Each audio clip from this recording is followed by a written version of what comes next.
you'd say you're insane, right? It was unthinkable. Unthinkable that you're going to make a change. I would have probably said I never say never.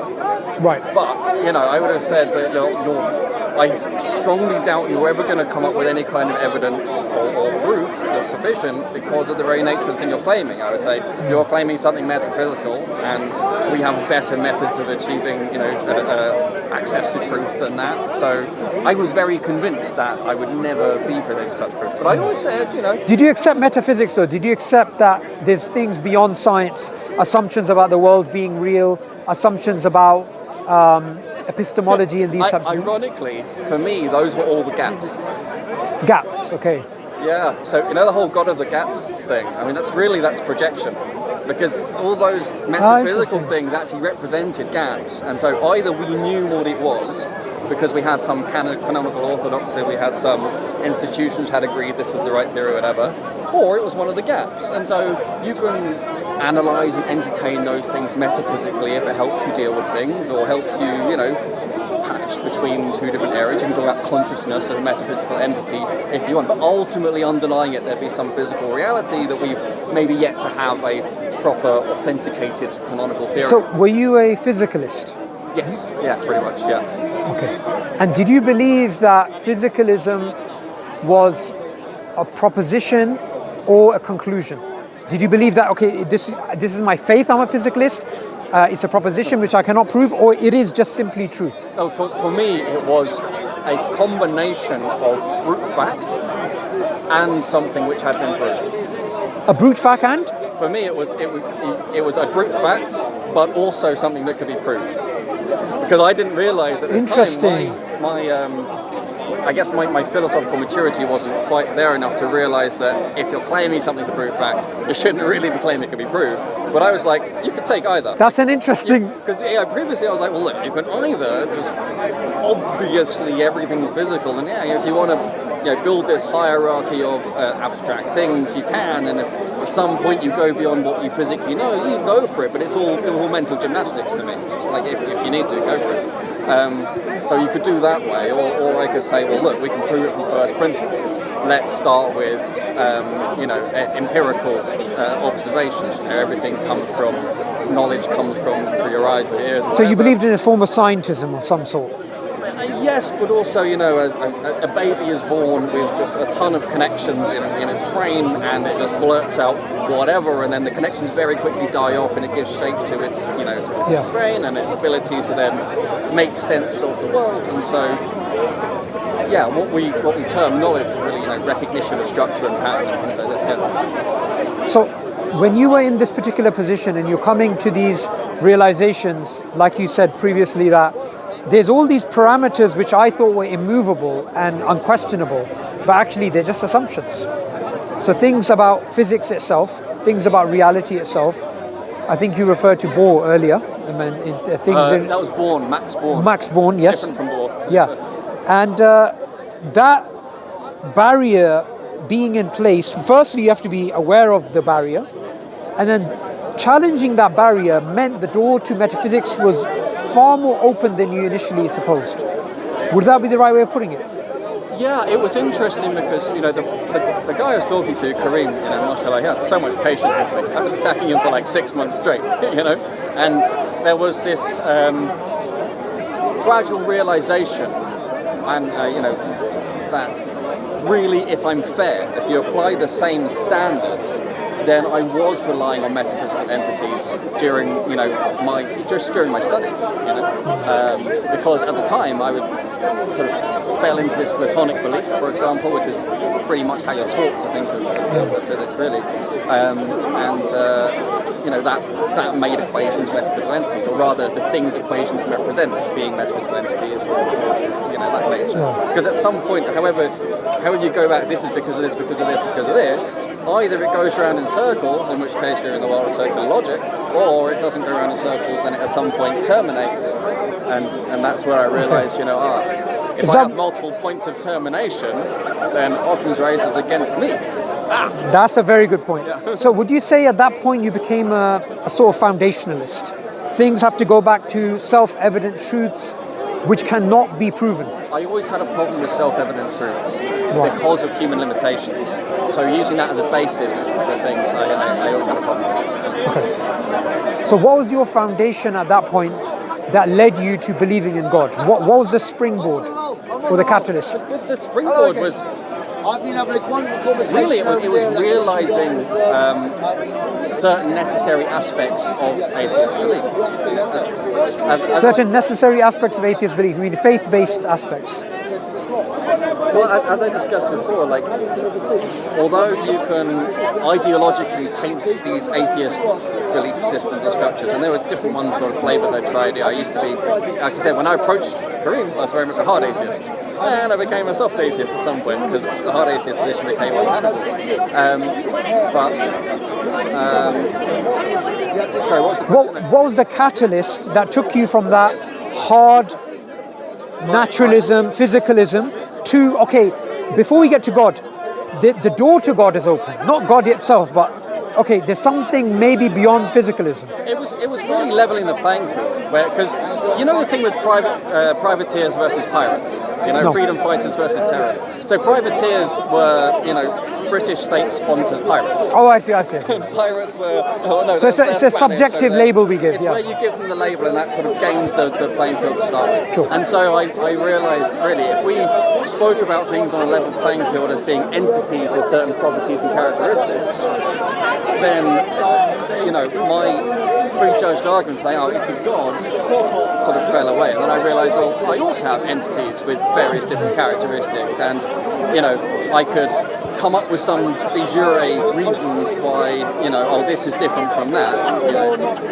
without realising it was part of European exceptionalism. But de facto, trying to establish my beliefs without having a de facto God, one or more, was untenable. So would you say... that was really sort of the thing, and I realised at some point... would you say in a way that you discovered teleology is inescapable? Some form of telos, some form of purpose, agency, some form of personality, right? Some form of non-physicalistic consciousness was there.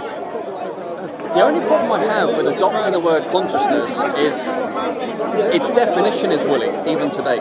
We don't have a good agreed definition of consciousness. So I'd break it down into sort of what I regard to be more fundamental aspects.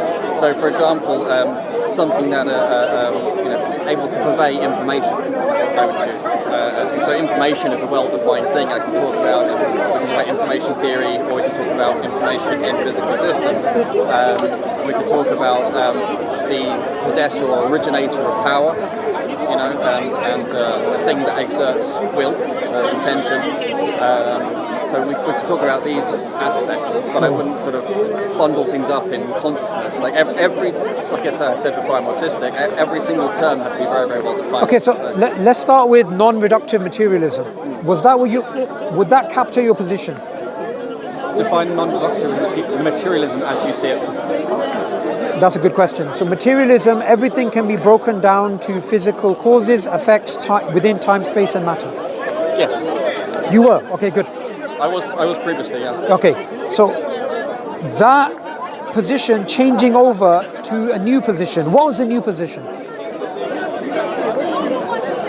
There wasn't really a well-founded intermediate position between that and La ilaha illallah. Because it was, as I sort of tried to find my new position, because I couldn't bear hypocrisy.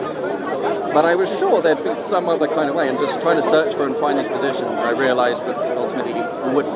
And so I ended up being, okay, whatever the nature of this one God is, there is one of them. Okay. And so there's, I think, if memory serves, the order was there must be one such entity, and then there was that entity must be external to and encompassing the thing that it made. And then, then the things about knowledge and will came later after that. So it was kind of looking at the Ismail Sifat. Wow. But I can't remember the exact order. I wish I could, but I'm pretty certain that okay, if there is something other than things that are built from physicality, there must be one of them. If there were more than one of them, that introduces its own system of contradictions. So it was, I'd say that was the first bit. Yeah. So Allah says in the Quran, if there was more than one, the heavens and the earth they would be in disarray. So conceptually, it was very interesting when I read that, because it's such a deep statement. And I have seen many videos where people sort of talk about this, and people go, yeah, I guess, like they would have a passive interest and whatever. But no, it's way more fundamental than that. I mean, you end up with axiomatic systems, effectively, that are incongruent with one another, and therefore you end up with this kind of. You would end up with a beyond chaotic system. It would be a system that would never be able to cohere, settle, would never be able to cohere, but also would never really be able to come into what we could define as a cogent, consistent existence. Yeah. Because this is one of the things that was a very interesting realization as well, is that reality is all connected, it's all consistently connected. And it's funny how, like, when you learn about quantum theory, maybe a bit in A levels, you think, okay, there's you've got your protons and neutrons in the middle, and you've got electrons on the outside, and free space in between. 99% free space in an atom. And you learn that there's gravity, two separate masses, like fully between them. And by the time you go through and you're in the third year and doing masters, or you're doing further research and you look at the nature of quantum fields and what they really are, you have to have what's called, there's this topic called topology, which is the study of the structure and connectivity of things. And things have to be, topologically connected, and that's a fundamental requirement. Like, without that, you can't even build these equations, and you can't even, build physical theories and so on. So, if I was to ask you, like, because you were an atheist, a militant atheist that became a Muslim, there's an argument I use, and I want you to check. You study theoretical physics, whether this is something that coheres. So when I have an atheist that come up to me and they say, don't worry about causality because quantum mechanics has challenged that, or randomness exists, I usually give an answer, and I want your honest thoughts on this. I could be right or wrong, but I want your thoughts. What I say to them is this: quantum mechanics currently cannot be used as an argument against causality or something else, because one, there isn't a consensus. We have the many worlds, we have the Copenhagen, we have the informational, relational, shut up and calculate. So to try and make an argument when there's no consensus, that itself doesn't make any sense. Secondly, the interpretations of those things have presumptions, and those presumptions are not laid out to the public. So to come up with these ideas like quantum mechanics challenges predestination, it's premature. That's the argument I make. I mean, it is premature usually. I think one thing you've got to note is that quantum mechanics, as properly defined, is only defined mathematically. It only has a mathematical definition, which is a correct representation of it. As soon as you start using cultural language, it's a misrepresentation. It's like interesting. If you take the names and attributes of Allah subhanahu wa ta'ala and you just translate them into the nearest English alternative, you don't get a correct representation. And this is why we see people straw manning it all the time, right? And so it's a similar thing. You'll find these people who are saying, quantum mechanics challenges causality. I bet most of them just have read popular science articles, or they've watched some video or whatever, and found it interesting, and they sort of pounced on this as being something. So to go back to what you're saying, like all these different interpretations of quantum mechanics basically don't make any difference to functional use of quantum mechanics, which is really an engineering tool. Could I put it in other words? Yeah. What you're saying is, because quantum mechanics is only put in mathematical language, when you use another term and try and import that, you're going to lose what the data or the argument is. So for example, causality... You lose what has actually been validated. So what has been validated is the mathematical model, not the interpretations. Good. Right? This is very, very important. Good. And yet people take the interpretations being somehow validated, or at least plausible, because they are in some way consistent with mathematics. But here's the trick. They're not. we're still looking for a interpretation that is consistent with the mathematics. There's always a problem. And that's sort of where we are. That's why we're in this position of big mystery. And would you say, I mean, sometimes we're told science makes a lot of progress, but it seems in this domain of quantum mechanics, there hasn't been much progress in 100 years. This is very interesting because there is a big difference between what's spoken about inside and outside of the institutions. And Sabine Hossenfelder is one of those who's sort of breaking those silos a bit. But if I look at, for example, Sean Carroll, there's so many times when I've seen his public lectures and he says, we know this, we know that, and yet then he's got funding to work on papers to look at the very thing that's unknown that he said we know.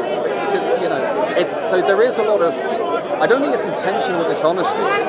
There's this kind of system of saying, oh, well, when we're preaching to the masses, we're allowed to dumb down, simplify, whatever. It doesn't matter how wrong it is, as long as they feel they've got something. Yeah.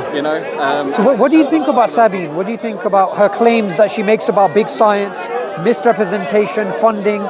She's made some very surprising claims, let's just put it that way. I think she's very honest, and a lot of the claims that she said, they match up with what I suspected or have seen or have heard anyway, and I don't think they're that crazy. It's a lot more honest perspective of how science works. It's, at the end of the day, physics and the other sciences, really, they are sociological phenomena. And that was a bitter pill to swallow, because I used to, without realising it, put my faith in it. Now, that doesn't make it fundamentally right or wrong, but you've got to realise that throughout the development of physical theories, if you take from Newton onwards, or you take from pre-Newton, it's always been a few competing theories. There's never as many theories as there are people's brains. It's not like everyone gets their own theory. There's this flocking that goes on, and then there becomes like a duel between them, and then there's the winner. Like in thermodynamics, there was caloric theory versus other nature of temperature and what it meant, and so on. So there's the battle, and then one wins. And then there was quaternions versus Cartesian, and that was related to the constructive versus formalist wars I was talking about, and one of them wins. And then there's the views of electromagnetism, and then one of them wins. Is there an other? Philosophers call this the underdetermination of theory by observation. As in, there's a huge problem that the same data can give rise to alternative theories which are completely inconsistent. Well, this is one of the interesting things, because the proof is usually, it only needs to be sufficient to defeat the other contenders. Yes. Right? But it's only which other contenders are permitted. And that you can't have too many contenders. And it's not like, it's difficult to talk about this stuff properly because, sorry, I have to walk closer because basically, I didn't say that, but,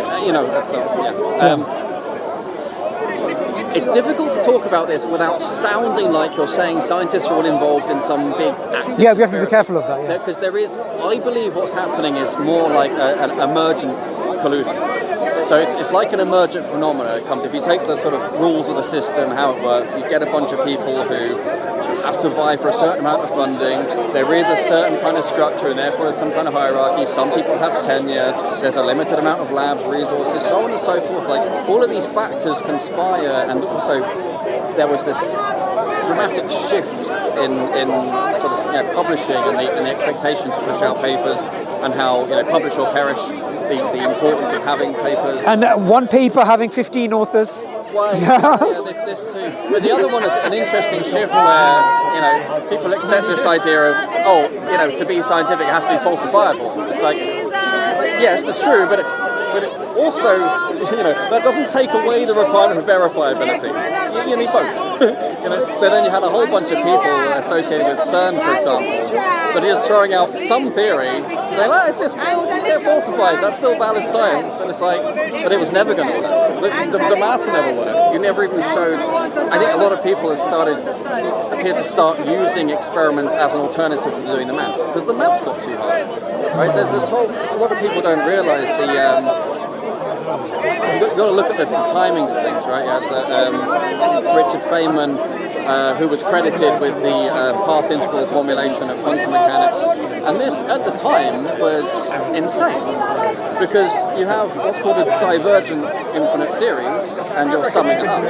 Now, if anybody other than Feynman had suggested that, they would have been laughed out of academia. If a student had suggested it, they'd be laughed out of the classroom, and told to go study, because summing a convergent series is like, it's just demonstrating you don't understand the basics. But he gets to just say it, people just flock and find a way to make it work. This is kind of fascinating, but in the course of doing that, they then use various different bits of data where they say, okay, I can find these statistical correlations and connections and so on and so forth. I can make these fit. In the beginning, his maths wasn't even reproducible. He originally developed, calculated the fine structure constant, and then recalculated it and make it fit and so on. And I would say also that there's a lot of name dropping used. I mean, the argument from authority is not invalid. Like, sometimes you can say, for example, I'll refer to Michael Roos and I'll say Michael Roos said this, right? But in the case where there are arguments from authority, but the argument from that authority, the people don't even understand. It's interesting. So I take the position, I used to take a very hard position that argument from authority is fundamentally wrong. Yeah. Now I take the position that argument from authority can, it can help you to spend your time more wisely. Yeah. Right? So that's good, but it can't affect you in matters of faith. I would not change. Even in Islam we have this. We have schools of thought, Hanafi and Shafi. But I would never believe something just because a scholar says so. But I also wouldn't waste my time going through like every random person's opinion and treat them as more important or interesting than Taymiyyah. But also just because it's come from Ibn Taymiyyah doesn't mean okay, I accept it because he's not Muhammad sallallahu alaihi wasallam, right? But so it gets a bit complicated. Similarly with with physics, you have people like keeps popping up on my YouTube. There's this guy called Unzicker. This guy called Unzicker, I think it is. Right. He also has a lot of challenges to modern physics, but he also has no authority and no credibility. But I spent some time looking into him anyway. But he also doesn't seem to have any real comprehension of how physics works. So he doesn't. So he has no authority, but it also has not credentials. But apart from his credentials, if you give him the time and space, you find out he's just straw manning things left, right, and centre, and doesn't really get it in the first place. There's a lot. So it depends what kind of basis of authority you're speaking of. Right? Authority through credentialism or through institution versus authority through lots of people follow them. Right? There's Professor Dave explains on the I just debated him. How he's allowed to call himself a professor when he just has a bachelor's degree, I have no idea. You see what I mean? But having 4 million followers makes people treat him as a sort of authority. So just on that point, when I debated him a few days ago. Oh, did you? Yeah, I did. It's on my YouTube channel. So I asked him about somatic hypermutation. He didn't know what that was. I asked him about genetic assimilation. He didn't know what that was. He doesn't even understand emergence. He doesn't understand chaos. I'll tell you something really funny, right? Have you seen him against Dr. Jim Tour? Yeah, I have, yeah. Yeah, I mean, it's like a child. Jim's a proper, chemist and... he's really good. Look, I'll tell you something really funny during the debate. I gave him the 4 distinctions of causality of Aristotle to explain. Dennis Noble refers to them because he's trying to explain that genes are not efficient causes, they're causes in terms of form or templates or databases. He just wouldn't get it, and I thought this is such a basic point. So, you're right, there's a lot of these pretenders online, and I'll take your number, I'll send you the debate as well for you to watch. I don't want to talk about someone who's not present too much. I only mention them in terms of differentiating different types of authority. Yeah. And so that was really sort of where I was getting at. So, and they're people. For me, that you take the different supposed authorities in different ways or for different reasons. But still, for me, like the only genuine authority is Allah, whatever is dependent on comes from Allah, and that's very important to me. And that's part of. That's your ultimate. That's part of the reason that Islam was so strong in the first place. Is because going back to what I said before probably before the cameras decided not, but it's essentially you cannot do any better than the single axiom system. And so that's what it comes down to. So as long as everything is rooted from that axiom, that's the source of the authority. Now, if someone comes along and says, "I'm telling you something," and it fits neatly in this tree on your law without contradicting anything else. It's like, okay, cool. I can take that on temporarily. Many people say it fits in more, it sits well in my heart, it works when I speak to other people and so on. Gradually it becomes more part of it. But everything in that tree is potentially sacrificial except for Shahada. This is the fundamental action. You know what I love about what you said? It reminds me very clearly of that statement of the Quran in which Allah says, whose statement is truer than Allah? As in, you need one foundation, one base, one branch, one root, one center where you're like, okay, that's immovable, now let me build my worldview. Yeah, you know what's really interesting about this is because I used to think, oh, well, religious people use God they use God as an alternative to thinking and understanding and so on. And so, for me, I thought they used it as an alternative to reason and so on. But then, actually, I used to have different kind of rationality was broken into different philosophical areas. Biology over here, maths over here, physics over here, and so on. And the fact that no one could glue them together in a consistent fashion, never mind. It's just how things are. One of the axioms that accept it. Knowledge is fundamentally in separable compartments. But that was the construction of the Enlightenment. And so when you have the single axiom approach, everything was unified. There's no barrier to investigating those things, but quite the contrary. Now there was no issues in looking at how they were related. All of a sudden, I was actually quite able to mentally connect, chaos theory and emergence that we were studying in nonlinear dynamics with, information theory, with the concept of, where did the information come from in the universe, given the second order thermodynamics and so on. So that was a very important point, was how the concept of God actually enables better and deeper investigation of various scientific areas and their connectivity, and it's not, rather than what I thought would be the opposite. I thought it's not just the hard sciences, it goes into the social sciences. It goes into human nature, human behavior, ethics, morals. One of the things that atheists say is theists are using God of the gaps. So they're using gaps, and they're using gaps to try and show there must be a God, right? When we say God is not an explanation of the gaps, God is the explanation of reality itself. What's interesting is I looked for this God of the gaps argument. The God of the gaps argument is in almost every case. Sorry, say that again? The God of the gaps argument is in almost every case projected from someone else onto believers. It's not actually a position most believers hold themselves. Very few, even Christians, very few people say, oh, well, there's all these gaps in knowledge, so I'm going to plug them with God. No one says that in reality. That's not, and even if they say that, they've been taught to say that, and it's not actually how they came to faith. But it's very important, and was very important to the Enlightenment story, to insist that people only believe in God because of the gaps. But the irony is that they were busy building their own new religion, and they were building it modeled on ancient Greek. Would you say that new atheism? Sorry, would you mind having a discussion? We're trying to have a civil discussion. I can't hear. Thank you.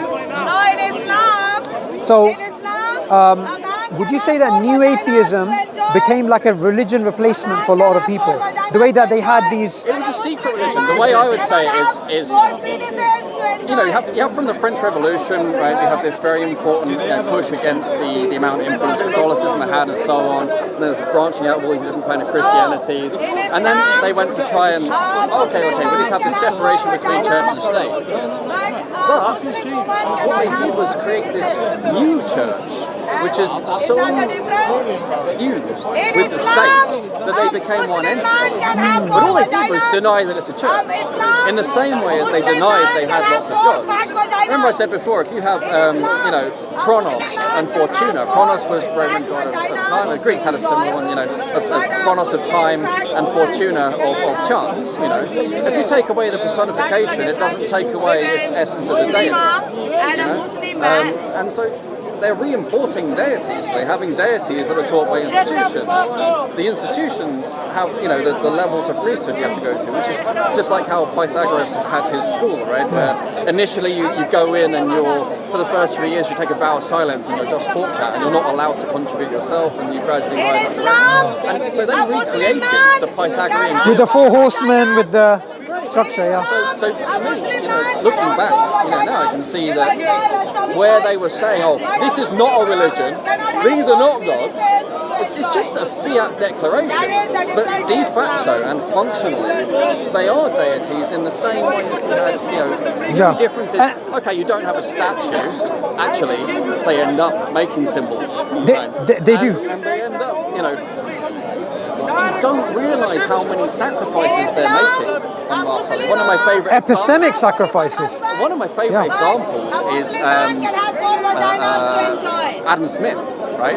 Oh yeah. Adam Smith, the market, how wealth it of nations, self-balances. How division of labour, self-balances as if it's some. It's replete. What did he call it? The hidden hand. The invisible hand. Invisible hand. Yes. I mean, if that's not a deity, what is, right? But if they just by fear, oh no, that's not a deity, and oh no, my investment, my sacrifices for the market. The government comes out and says you've got to sacrifice this or that for the health of the economy. Oh no, but it's not a deity. Oh no. It's like, come on, guys. It's not dishonest because they're so misled. They genuinely believe they've transcended polytheism. Yeah. But actually, what happened is the religion was perfected, and then they went backwards. They went back to polytheism without realizing it. Exactly. And I'll tell you something very interesting. JBS Holding, he said, teleology is to the biologist a mistress. He can't live without her, but he doesn't want to walk with her in public. And it's so interesting because today you have the likes of Dawkins and all these other biologists who would use teleological language. In River Out of Eden, he says, design, a purpose, agency, these types of things, they are very good working tools, right? It helps you. So design is a research heuristic, and I'm just paraphrasing what he's saying. It's something which is used. Now, Francis Crick, discoverer of obviously the structure of the DNA. Attributed to. That's another Rosalind Franklin and all those. Yeah, exactly. A lot of people don't know that. However, he said something very interesting. When it came to life, and in his book, it's called Life Itself, he said, look, there's 2 possibilities, abiogenesis or panspermia, directed panspermia, which is life was seeded, designed by extraterrestrial beings. So he's allowing himself a designer as long as the designer is not God. Oh, not necessarily design, it could have been, it came on an asteroid and was seeded rocket, in this way. And this is the interesting thing, is there's this language of design is a really difficult hang-up to get over. I could never get over that before. I think it's a very, very hard barrier to cross, because remember, when you're not a monotheist, all of these, if you don't believe in God, none of this is going to make sense, and so you'll never really understand what they're saying by designer. And so, because in their head, in my head, it was always, so you're thinking about some architect sitting there drawing up plans, and then poof, they get made into a thing and so on, and it's like, obviously that's projection from how you think. If you think of any more than that, it doesn't make sense. And so if you are a monotheist, then the language of design makes perfect sense. If you are not a monotheist, let's leave aside the fact that you're going to end up being polytheist. If you think you're an atheist, it's still useful to use the language of design, right? And now what's interesting is that progresses for a few hundred years, and it's like boiling a frog. I don't realise they've gotten so far that they can't actually take out all that language anymore. It's gone too far, and if they were to go back and try, there's no starting point that doesn't have agency, that you try and shift the goalpost over here or over there, but ultimately, I think the illusion only still runs because people have accepted knowledge being a priori separated in different categories, and they have their different specialists with their different specialised languages, and that's what sort of keeps the smoke and mirrors in place. But so while I believe that Allah obviously designed things with a purpose, of course, I think that makes perfect sense. I understand very well the position where you say, well, okay, order can emerge from chaos. We've seen this. We can show it in a lab, even do experiments on it. But it's not quite genuine. It's not quite true because it's not pure chaos. There is chaos theory really talks about nonlinear dynamics and the ability to predict things with our current mathematical tools, which are mostly based on linear systems. So I'd also push it back a bit further to what we were saying earlier. When they say we started off with the two gods that they have, which is time and randomness. Just two of many. Yeah, two of many, right? That's my favorite obvious example. If ontological randomness does not exist, and it's only epistemic randomness that we're talking about, even this argument that chaos can generate order makes no sense anymore. Because everything's determined.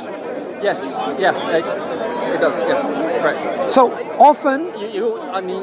You will struggle to find many people who will accept that so easily. It's a very delicate... I had to stop and think for a moment through the stuff.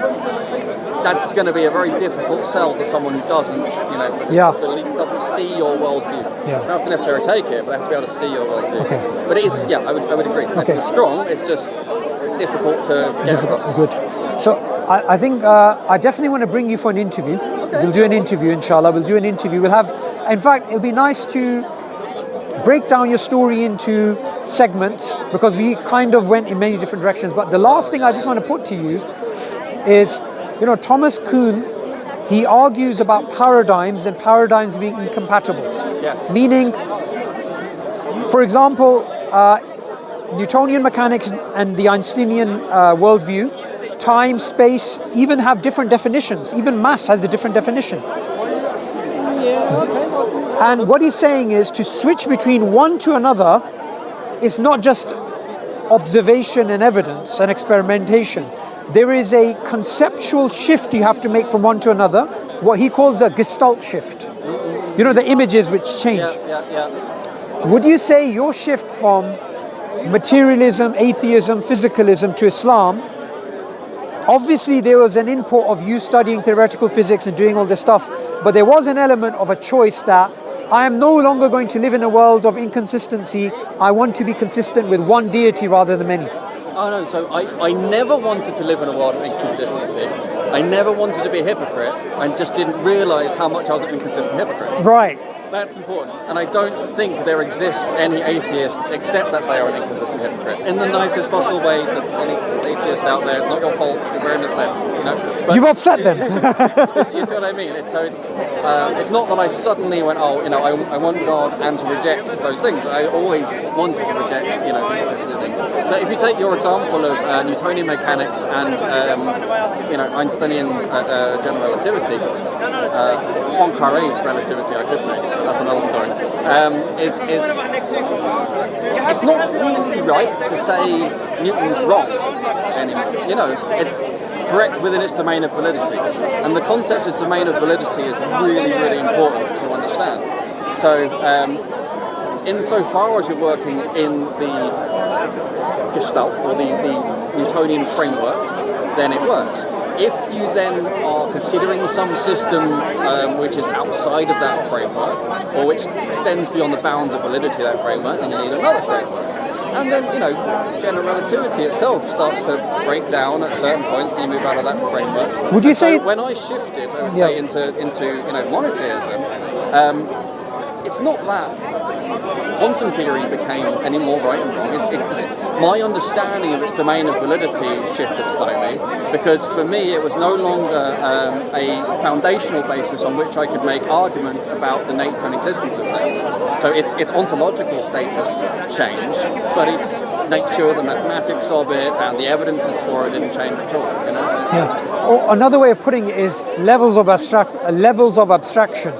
So when it comes to the big level, general relativity, Newtonian mechanics works. When it comes to a smaller level, that level of abstraction, it won't work. Right, So this goes back to what I said about knowledge being separated into different compartments. You know, as an atheist, I had a little cave over here, and I jumped to another cave over there, and I was like, I'm in this cave, I'm being consistent. I'm in this cave, I'm being consistent. And the fact that I'm inconsistent between the two, it never even appeared, never made sense. It's almost because my brain wasn't even able to think at a high enough level of abstraction to really connect those things. And it was only really when I had, this top-down monotheism that I was then able to see them more and more. Yeah, that's the point. And Top-down, all the other abstraction layers then fit somewhere between, Allah and everything else. Whereas previously, all the different abstraction layers are their own separate parcels, and you specialize, and you've got a lot of faith in other specialists.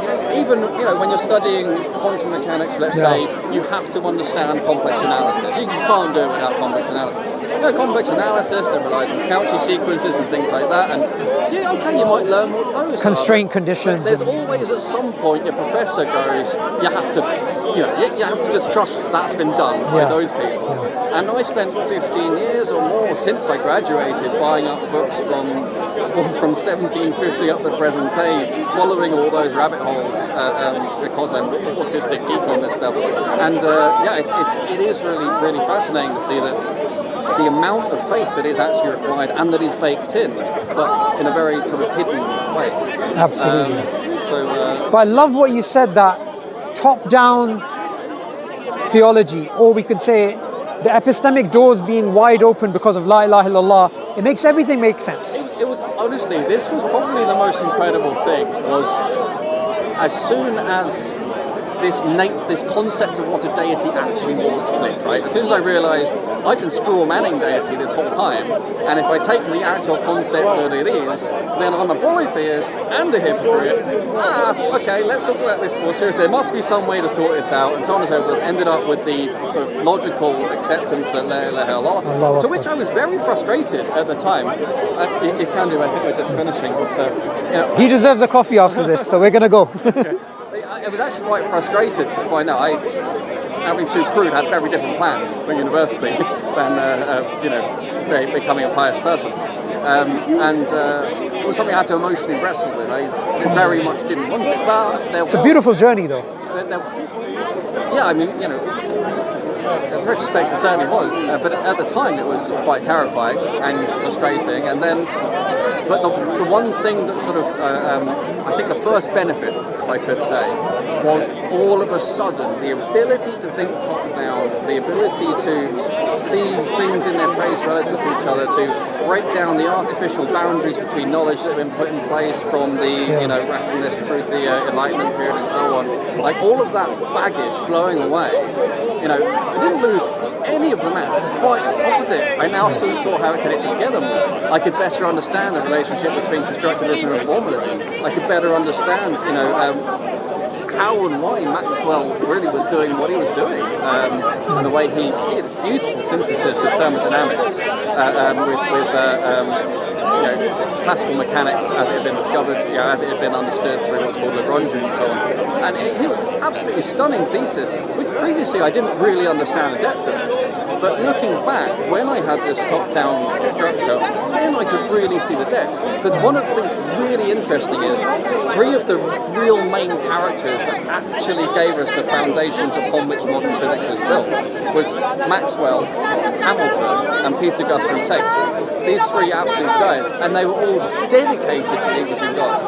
Interesting, I didn't know that. And they worked like three amigos, and Tate was also a theologian, and between them they basically had the whole rest of the world of physics and mathematics, against them. And they really established, Hamilton established the idea of non-commutative